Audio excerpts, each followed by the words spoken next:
Hari ini kita akan belajar surah At-Takasur. Sudah hafal ya ini ya? Yuk kita baca dulu bersama-sama. A'udzu billahi minasyaitonir rajim. Bismillahirrahmanirrahim. Alhaakumut takatsur hatta zurtumul maqabir kalla saufa ta'lamun summa kalla saufa ta'lamun kalla lau ta'lamuna ilmal yaqin latarawunnal jahim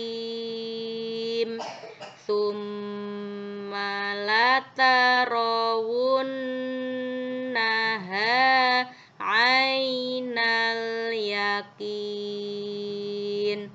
summa latus alunna yauma idzin anin naim. Baik, sekarang kita artikan surat At-Takatsur ya. Alhaakum artinya apa? Kamu telah melalaikan. Alhaakum, kamu telah melalaikan. At-Takatsur, bermegah-megahan. At-Takatsur itu artinya perilaku bermegah-megahan. Bermegah-megahan itu artinya berfoya-foya, bersenang-senang. Ya, menghambur-hamburkan uang untuk bersenang-senang. Hatta zurtum. Apa artinya? Hatta zurtum, sampai kamu masuk al-maqabir, ke dalam kubur. Al-maqabir artinya ke dalam kubur. Kalla, sekali-kali tidak. Saufa, kelak. Ta'lamuna, kamu akan mengetahui. Summa, kemudian. Lau ta'lamuna, sekiranya kamu mengetahui. Ilmal yaqini, mengetahui dengan pasti. Latarawunna, niscaya kamu benar-benar akan melihat. Al-jahim, neraka jahim. Summa latarawunnaha, kemudian kamu benar-benar akan melihatnya. Ainal yaqini, dengan mata kepala sendiri. Summa latus alunna, kemudian kamu benar-benar akan ditanya. Yauma idzin, pada hari itu. Anin naimi, tentang kenikmatan yang megah di dunia. Nah, itu tadi arti per kata. Sekarang kita baca terjemahnya secara lengkap ya, biar paham. Terjemah surat At-Takatsur. Bermegah-megahan telah melalaikan kamu, sampai kamu masuk ke dalam kubur. Sekali-kali tidak. Kelak kamu akan mengetahui akibat perbuatanmu itu. Kemudian, sekali-kali tidak. Kelak kamu akan mengetahui. Sekali-kali tidak. Sekiranya kamu akan mengetahui dengan pasti. niscaya kamu benar-benar akan melihat neraka Jahim. Kemudian kamu benar-benar akan melihatnya dengan mata kepala sendiri. Kemudian kamu benar-benar akan ditanya pada hari itu tentang kenikmatan yang megah di dunia itu. Nah, itu arti terjemahan dari surat At-Takatsur. Ya, kira-kira paham nggak maksudnya? Paham nggak maksudnya surat At-Takatsur? Sekarang kita gimana? Ada yang paham, ada yang enggak. Sekarang kita baca biar paham ya. Memahami isi kandungan surat At-Takatsur. Asbabun nuzul surat At-Takatsur, asbabun nuzul itu adalah sebab turunnya ayat. Ya, atau sebab diturunkannya surat At-Takatsur ini adalah menurut Ibnu Hatim yang bersumber dari Ibnu Buraidah meriwayatkan bahwa ayat ini turun berkenaan dengan dua kabilah Ansor, Bani Harisah dan Bani Haris, yang saling menyombongkan diri dengan kekayaan dan keturunannya. Ya, jadi dulu ketika Nabi hijrah ke Madinah, ya, ingat ya, kemarin kita sudah membahas tentang hijrah Nabi ke Habasyah. Itu hijrah yang pertama. Ya, Nabi nggak hijrah. Hijrahnya sahabat ke Habasyah. Nah, nanti di kemudian hari, Nabi ini juga mendapatkan perintah untuk hijrah ke Madinah. Nabi sendiri yang hijrah. Ya, pindah dari Mekah, keluar dari kota Mekah, kemudian hijrah atau pindah ke Madinah. Nah, di Madinah ini ada dua golongan, ada dua kelompok. Namanya Muhajirin dan Ansor. Muhajirin itu artinya orang-orang yang berhijrah. Siapakah mereka? Yaitu orang-orang Mekah. Ya, para pendatang dari Mekah yang kemudian datang ke Madinah itu disebut dengan Muhajirin. Ya, orang yang berhijrah namanya Muhajirin. Nah, ada golongan satu lagi namanya Ansor. Ansor itu artinya penolong. Kalau dalam bahasa Arab Ansor, ya, Ansor itu bahasa Arab artinya apa? Penolong. Siapakah mereka yang dimaksud dengan golongan Ansor? Yaitu orang-orang Madinah. Ya, orang-orang Madinah yang kemudian mereka dengan lapang hati menerima kedatangan orang-orang Mekah, itu mereka disebut dengan Ansor atau penolong. Itu ya, ada kaum Muhajirin dan ada kaum Ansor. Muhajirin adalah orang-orang Mekah yang hijrah ke Madinah, sedangkan Ansor adalah orang-orang Madinah yang menerima kedatangan orang-orang Mekah. Ya, disebut Ansor kenapa? Karena mereka disebut sebagai penolong. Ya. Nah, ini sebab turunnya surat At-Takatsur. Dulu ada dua golongan Ansor. Jadi di kalangan orang-orang Madinah, orang-orang Ansor itu ada dua kelompok, namanya Bani Harisah dan Bani Haris. Mirip ya namanya ya. Mereka ini dua-duanya saling menyombongkan diri. Ya, saling menyombongkan diri dengan kekayaan dan keturunannya. Ya, mereka saling bertanya, apakah kalian memiliki jagoan segagah dan sehebat si Fulan? Nah, mereka saling menyombongkan diri. Ya, golongan yang satu menyombongkan kekayaannya. Golongan yang satu lagi nggak mau kalah, aku lebih kaya katanya. Golongan yang ini menyombongkan, aku punya anak-anak yang sangat banyak, generasi mudanya sangat banyak. Golongan yang satu lagi juga nggak mau kalah. Nah, mereka saling apa? Saling berlomba menyombongkan diri atas kekayaan dan keturunannya. Jadi orang-orang dulu itu, mereka kalau punya anak banyak itu mereka bangga. Ya, berarti tandanya apa? Tandanya mereka itu orang kaya, ya, orang mampu karena mampu menghidupi anak-anak yang banyak tadi itu ya. Nah, berarti tandanya kalau anaknya banyak berarti apa mereka? Orang kaya. Nah, mereka saling membanggakan, saling menyombongkan diri di antara kedua kelompok tadi itu, ya. Nah, mereka juga saling mengajak pergi ke kuburan untuk menyombongkan kepahlawanan golongannya yang sudah gugur dengan mengatakan kuburannya. Nah, misalnya ada pahlawan orang yang disebut dianggap sebagai pahlawan. Ini kuburannya si A, ini adalah nenek moyangku, katanya kelompok Harisah. Kemudian katanya si Bani Haris, mereka juga nggak mau kalah. Ini ya, kuburan ini adalah nenek moyangku.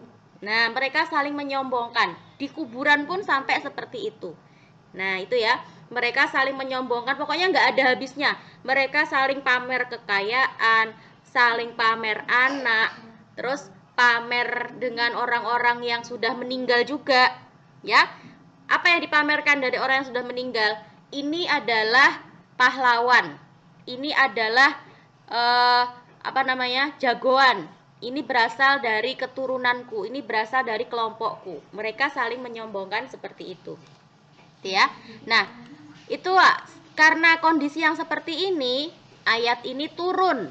Surat At-Takasur ini turun sebagai teguran kepada orang-orang yang hidup bermegah-megahan. Ya, sehingga apa? Sehingga ibadahnya kepada Allah menjadi lalai. Nah, karena kedua kelompok tadi itu sibuk menyombongkan diri, akhirnya mereka lalai akan apa?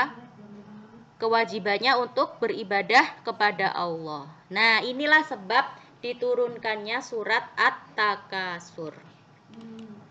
Nah, secara garis besar, pokok kandungan surat At-Takasur adalah tentang perilaku manusia yang suka bermegah-megahan, suka berfoya-foya, suka menyombongkan diri dalam hal kehidupan di dunia. Ya, sehingga menyebabkan dia lalai atau lupa dari tujuan hidupnya, yaitu taat kepada Allah. Nah, jadi surat At-Takasur ini mengingatkan kita untuk jangan bersombong, jangan menjadi orang yang sombong atau berfoya-foya sehingga kita lalai dengan tujuan kita, yaitu taat kepada Allah, ya. Nah, manusia baru akan menyadari kesalahannya jika maut sudah menjemputnya. Allah sangat mencela perilaku yang bermegah-megahan dan membanggakan status sosial. Ya, Allah menjelaskan bahwa nanti di akhirat Allah akan menyediakan tempat bagi mereka, yaitu neraka Jahim, dan mereka akan kekal atau abadi di dalamnya. Ya, jadi hati-hati bagi orang-orang yang suka sombong, suka pamer apapun ya, pamer harta, pamer anaknya, pamer statusnya ya. Oh, lihat nih, aku jadi presiden, bangga dengan statusnya sebagai presiden. Ya, kemudian bangga dengan statusnya sebagai orang kaya. Misalnya seperti itu. Ya, hati-hati orang yang suka pamer, suka berfoya-foya, karena nanti tempatnya di mana di akhirat? Di neraka Jahim. Dan mereka nanti itu kekal di dalam neraka, abadi, nggak akan keluar di dalam neraka seterusnya. Nah, hati-hati, ini yang disampaikan oleh surat At-Takasur. Nah, di akhir surat Allah menegaskan bahwa nanti pada hari kiamat manusia akan dimintai pertanggungjawaban tentang kenikmatan yang diberikan ketika di dunia. Jadi kalau saat ini kita dikasih kenikmatan, ya, dikasih kekayaan, dikasih harta yang melimpah, itu nanti semuanya akan dimintai pertanggungjawabannya di akhirat. Hartamu sudah kamu buat apa? Sudah kamu pakai buat apa? Kamu punya mobil, mobilmu sudah kamu pakai buat apa? Kamu punya rumah, rumahmu sudah kamu pakai buat apa? Ya, kamu dikasih anak, anakmu sudah diajarin apa aja? Nah, kamu dikasih jabatan, ya, kamu dikasih kedudukan yang tinggi, Ya, kamu jadi presiden, jabatanmu itu buat apa? Kamu jadi kepala perusahaan, kamu jadi kepala sekolah, jabatanmu itu di dunia kamu pakai untuk apa? Itu nanti semuanya akan dimintai pertanggungjawabannya di akhirat. Ya. Nah, kalau kita nggak bisa menggunakan nikmat itu yang dititipkan kepada kita ini dengan baik, nanti akan apa? Kita nggak bisa jawab di akhirat. Nah, kalau kita nggak bisa jawab pertanyaan malaikat, akan disiksa sama malaikat. Nah, hati-hati dengan nikmat yang sudah diberikan kepada kita. Ya, jangan sampai disia-siakan, jangan sampai digunakan untuk hal-hal yang tidak baik. Nah, sebagai kesimpulan dari surat At-Takasur itu adalah yang pertama, surat At-Takasur mengungkap tentang perilaku orang yang membanggakan kemewahan dunia dan bermegah-megahan sehingga melalaikan kehidupan akhirat. 2.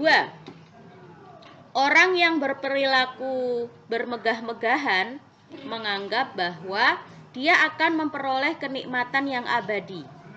Padahal kehidupan di dunia ini adalah sifatnya sementara dan kelak mereka pasti akan dimintai pertanggungjawaban tentang harta yang dimiliki serta yang mereka bangga-banggakan di dunia. Ya. Nih, hati-hati ya.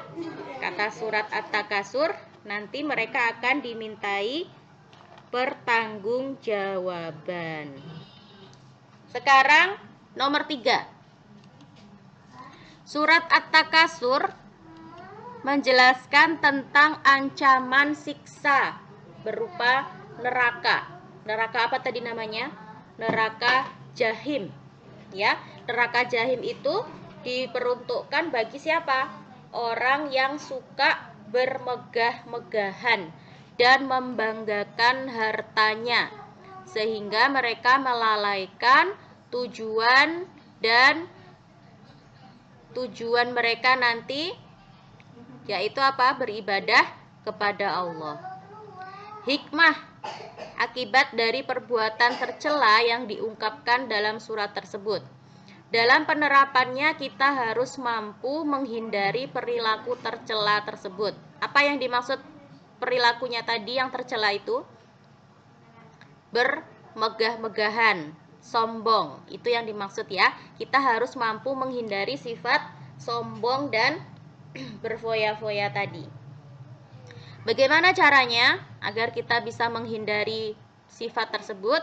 Yaitu yang pertama, dengan kita tidak membangga-banggakan harta yang dimiliki. Kemudian 2, memilih pola hidup sederhana tapi bermartabat. 3, tidak menjadikan harta kekayaan sebagai tujuan hidup. 4, harta kekayaan yang dimiliki tidak menjadikan lalai dalam mengingat Allah. 5, bersikap selektif dalam mencari harta dengan tidak menghalalkan segala cara. 6, mencari harta yang halal dan baik adalah bersifat wajib. 7, menganggap bahwa harta kekayaan yang dimiliki adalah amanah yang kelak akan dimintai pertanggungjawaban di hadapan Allah. Tuh, sekarang coba kita jawab dengan setuju atau tidak setuju, ya. Nomor 1, makan berlebihan. Setuju atau tidak? Makan berlebihan.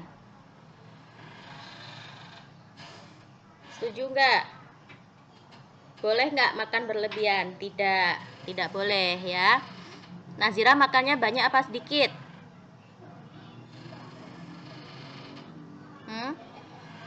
Nazira makannya banyak nggak? Kayaknya makannya sedikit deh. Iya. Iya. Hah? Nomor 2, rajin menabung. Setuju apa enggak? Setuju? Iya. Nomor 3, jajan atau membeli semua yang diinginkan. Setuju apa enggak?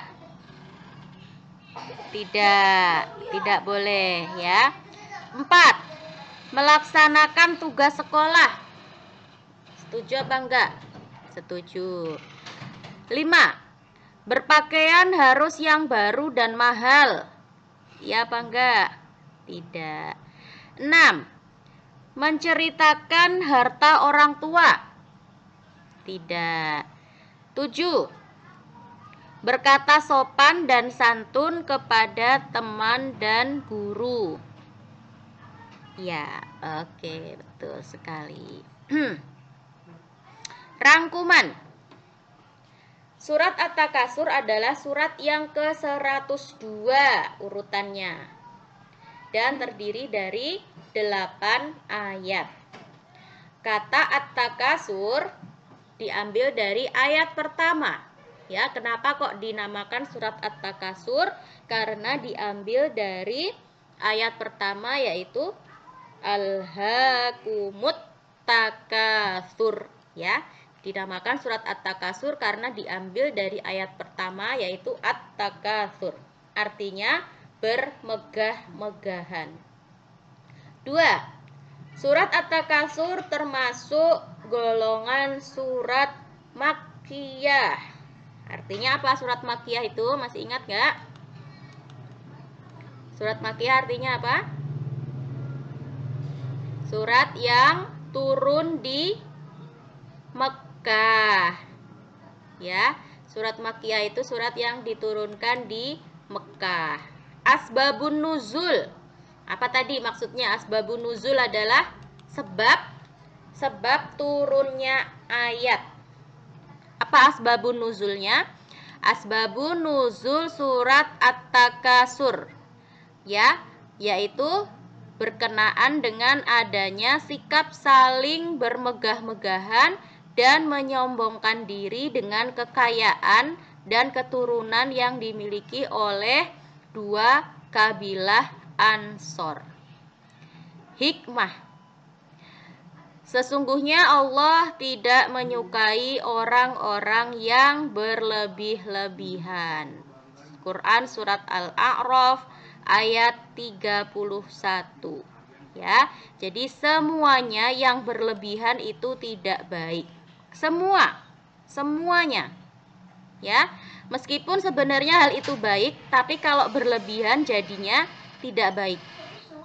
Ya, semua itu harus secukupnya saja, tidak boleh berlebih-lebihan.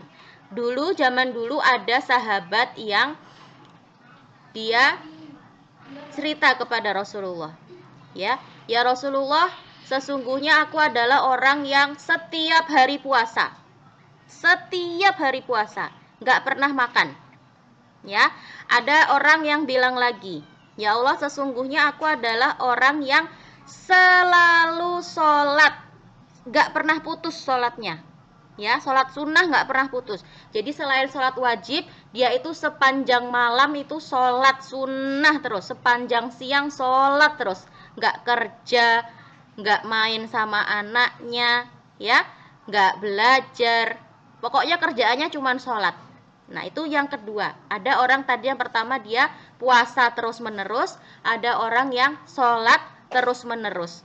Ada lagi orang yang ketiga, bilang sama Rasulullah, ya Rasulullah, sesungguhnya aku ini adalah orang yang tidak menikah seumur hidup, katanya sahabat tadi. Nah, terus kata Rasulullah apa? Kalian bertiga ini tidak lebih baik daripada aku, katanya Rasulullah. Ya, Rasulullah aja apa? Tetap sholat, tetap bekerja, ya, tetap mengajar, ya. Rasulullah juga tetap makan, nggak puasa sepanjang hari, ya, nggak puasa sepanjang tahun. Rasulullah tetap makan, tetap sholat, tetap tidur, tetap berjalan-jalan, ya, tetap menikah. Rasulullah tidak berlebih-lebihan, Ya, Rasulullah mengerjakan semuanya itu tidak berlebih-lebihan. Jadi segala sesuatu yang berlebih-lebihan, meskipun itu ibadah, meskipun itu baik, itu jadinya tidak baik. Segala sesuatu yang berlebih-lebihan itu tidak baik. Allah tidak menyukai orang yang berlebih-lebihan. Ya, jadi segala sesuatu semuanya itu harus pas. Ya sholat, ya zakat, kadang ya makan, kadang puasa, ada istirahatnya, ya, ada jalan-jalannya, waktunya bekerja ya bekerja, waktunya belajar ya belajar, ya. Jadi semuanya ada waktunya masing-masing. Nggak boleh berlebih-lebihan. Nah, itu ya. Oke, baik. Cukup dulu pelajaran kita untuk hari ini. Kita tutup dengan membaca doa penutup bersama-sama.